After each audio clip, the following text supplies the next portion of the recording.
Përshëndetje të nderuar miq, do të flasim për çështjen e protestës që vazhdon në Tiranë, por jo vetëm për të, edhe për trojet shqiptare, për situatën në Maqedoninë e Veriut, raportet me Greqinë, Kosovën sigurisht, deklaratat e fundit nga ministrja serbe që kanë trazuar rajonin dhe jo vetëm, sigurisht edhe vëmendje ndërkombëtare të Brukselit edhe Shtetet e Bashkuara të Amerikës në Tiranë, në sheshin përpara kryeministrisë. Dhe në rajonin ton, për gjitha këto çështje do të flasim me historianin Arben Valla, mikun e emisionit ton. Veni, përshëndetje dhe faleminderit.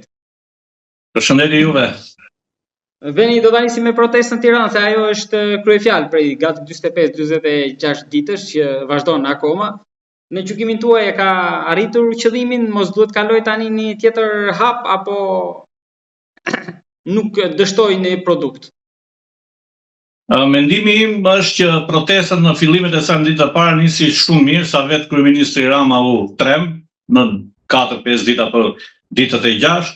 Më tej protestat si duket u morën në kontroll nga individ saktuar që nuk kanë lidhje as me problemet e shqiptarëve, as me problemet politike që do ndodhin, sepse protesta po tregon është kthyer në një shëtitje në bulevardin e gjerë të Tiranës pas ditëve me vap, pas orëve me vap. Në 8 darkës dalin shëtitje, duke patur parasysh që protestat zakonisht nisin edhe me pak gërvishe, ku themi me pak tip dhune, se prandaj quhet protest, ku duhet ti kundërshtosh edhe me atën inatin tënd. Ka pasur incidente edhe para parlamentit, por në shesh e ka ruajtur. Dhe ajo që shohim protesta është që mikrofoni i jepet çdo lloj njeriu, duke dalë edhe nga situata që kemi, duke shprehur që problemet e tij personale, aty njerëz kanë shprehur problemet inatet personale, pra nuk kemi një agjendë të protestës, të kërkesave politike, a ekonomike e tjerë që mund të i parashtrohet të kryeministrit dhe ai më. Kërkesat nuk ju bindin, zoti Valla? Jo, në mënyra se si janë parashtruar kërkesat në mikrofonin dorë në dorë, ku nuk shoh intelektual të mërfill, sepse quhesh intelektual nuk është që ke një diplomë në dorë. Protestat kanë sjellë gjën e bukur që janë shtuar flamurët kuqezi, kur nuk ka qenë shumë tradit në Shqipëri ndjenja kombëtare, kemi thënë me flamurët, me plisin e bardhë. Pra këtë gjë ka sjellë top modelet që nxjerrin fotografitë e tyre nëpër Facebooka dhe nëpër të tërë gëzim. Protestat nuk duhet të shprehin gëzimet, por duhet të shprehin dëshpërimet, duhet të shprehin inatin, duhet të shprehin atë gjë që i ka ndodhur 30 vite apo 35 vite shqiptar. Prandaj e ka humbur seriozitetin kjo protestë më, e ka humbur për mendimin tim, edhe një mëllë emra nëse gaboj para ca ditësh që u shfaqën në media që jemi si drejtuesi këto, nënd vinin emrat nga një rajon vetëm apo nga një shoqëri e vetme që nuk ishin as shoqëri civile, as janë njohur ndonjëherë për deklarata kundër qeverisë e tjerë.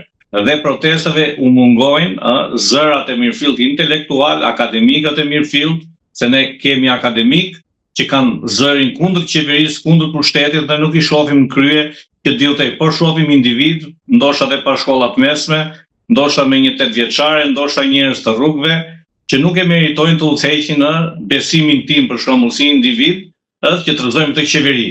Dhe kërkesa e qeverisë Rama në burg dhe Berisha në burg nuk duket shumë serioze, sepse përderisa ti kërkon qeveria të rrëzohet, atëherë duhet ta çosh përpara gjykatave, e meriton ky kryeminist apo Berisha të shkojnë në burg apo janë gjithmonë prokurorit dhe gjykatat që vendosin për individët duhet të dënohen apo jo. Po intelektualët janë larguar, janë mbajtur larg mikrofonit apo ata nuk kanë preferuar të afrohen duke qëndruar në distancë? Ato u afruan në fillim, po kemi fare klasë intelektuale. Jo, kemi klasë intelektuale, nuk mund të themi që s'kemi klasë intelektuale. Tirana ka intelektual, Shqipëria të vërtet, zë kundër, nga akademiku Fuga, apo nga të tjerë që nuk kujtohen dhe emrat atyre, Kabo, apo shumë tjerë që janë akademik dhe kanë ashu. Por, duke shikuar ato mos seriozitetin e këtyre që i shohim me mikrofona në dorë në rrugë që udhëheqin, janë larguar, se edhe unë isha 5-6 ditë aty në protestë. Ana ashtu e shikuar, tu i bë dhe e pash se çfarë ndodhte atje dhe shikoj punët e mia.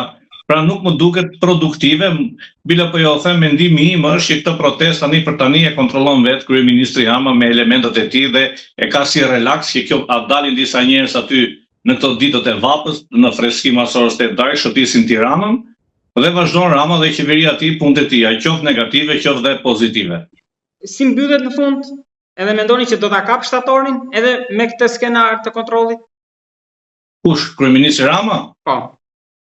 Kryeministri Rama kjo protestë ka forcuar edhe më shumë, se po ta vënë re partitë politike nuk e mbështesin protestën zyrtarisht, e keni vënë re. Nuk ka deklarata për natë nëpër studio të liderëve politik të partive të ndryshme, po nuk duhet shikojnë vetëm PD-n, se është vetëm PD-ja si parti, kemi edhe parti tjera më të vogla që janë për 20 vitesh apo në prezent në Parlamentin e Shqipërisë. Pra, Ramën e ka forcuar kjo protestë përderisa vje BE-ja mbylli 3 kapitujt e tjerë dhe i tha vazhdo hec përpara. Po të ishte ashtu, BE-ja do t'i nxirrte kartonin e abstenimit paktën, jo kartonin e kundërshtimit, po të abstenimit. BE-ja i dha kartonin jeshil që ecë përpara se është shumë mirë.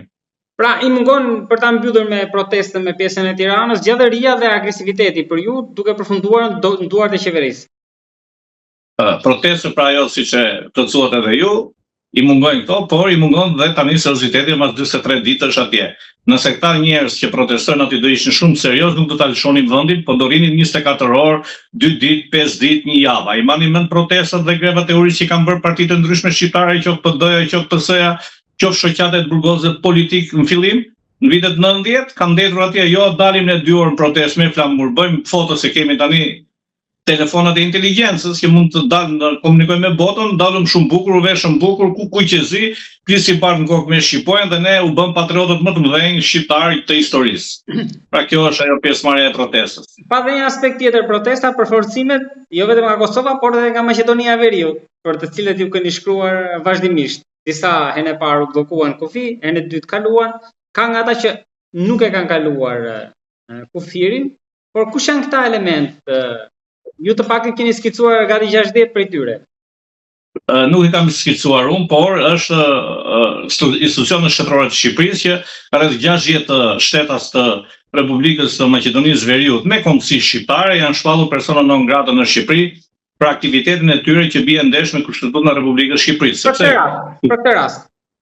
Po, për këtë rast, sepse kur bëhet fjalë protesta për rënien e qeverisë Rama në këtë rast, nesër mund të kishim rënien e qeverisë Berisha. Kemi të bëjmë me problemet brendshme të shtëpisë. Pra, si mund të shpjegohet kjo me banalitet?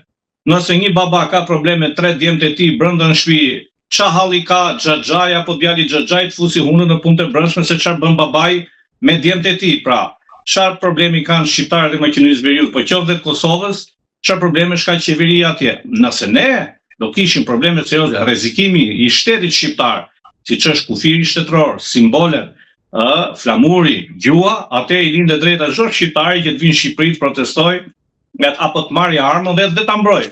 Pra, këta shqiptarë të Maqedonisë Veriut, po qoftë dhe të Kosovës apo diun të Malizia apo Preshevës, a i zgjidhen hallet e tyre që kanë, a janë ngritur ndonjëherë në protesta për problemet që kanë shqiptarët të Maqedoninë e Veriut? Unë nuk i kam parë, që kanë ende probleme, edhe më thella.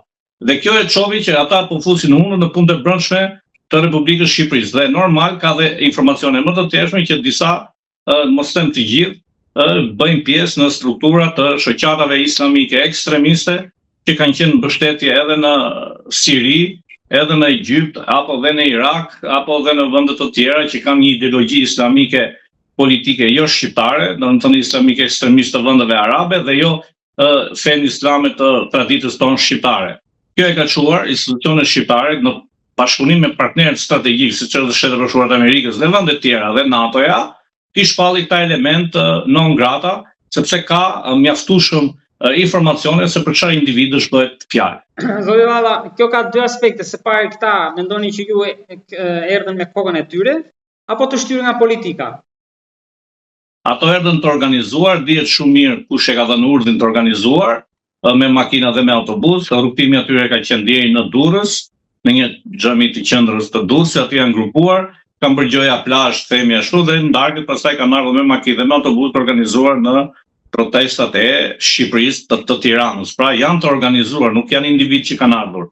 I dim shumë mirë sepse sot ne jetojmë në kohën e inteligjencës, në kohën e përgjimeve të telefonave që i kemi në xhep gjithë, dhe televizorët që janë në shtëpi mund të përgjohen çdo gjë, pra çdo gjë është e bashkuar nga institucionet shtetërore pa marrë parasysh ku shteti, këtë rast Shqipërisë, dhe çdo gjë filmohet që në kufi që ti ke hyrë.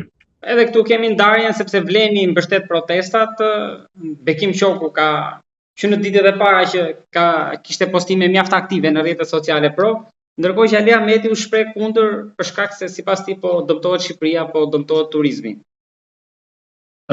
Nëse do marrim të dy njerëzit, dy politikanët që janë shprehur, duhet kemi parasysh këtë gjë. Qoku dhe i njëri është shprehur negativisht duke futur unë të punë të brendshme në Shqipëri, sepse ai është deputet i Republikës Maqedonisë së Veriut dhe nuk është shtetas i Republikës Shqipërisë. Dhe bëhet fjalë, siç e thash, për problemet brendshme që ka shteti shqiptar, nuk bëhet fjalë për problemet jashtme siç është rrezikimi i integritetit të Shqipërisë, gjuhës, flamurit e tjerë. Pra bëhet fjalë për problemet tona të brendshme që ne duhet i zgjedhim vetë, ne që kemi të drejtë vote, të drejtën që kemi shtetësinë e tjerë. Pra, kurse zoti Ali Ahmeti ka mbajtur qëndrimin e tij, duke thënë që ne nuk na duhet atje rrezikojmë Shqipërinë, pse ne duhet jemi barra ashtu. Pra kësaj i bëhet kështu, domethënë të kërkojnë partitë shqiptare apo partitë maqedonase, Maqedoninë e Shkup, rënien e qeverisë Mickoski dhe të vinë 100.000 shqiptarë prej Tiranës dhe të protestojnë në Shkup të iki qeveria Mickoski. Atëherë li pyetja pse duhet vini ju nga Shqipëria që ta rrëzoni. Pra dhe herë është i qoku, është gabim që ai është komit, domethënë për mua në shoqësi si aktor satirikik për të bërë qeshur se sa si politikan apo deputet i shqiptarëve në Maqedoni.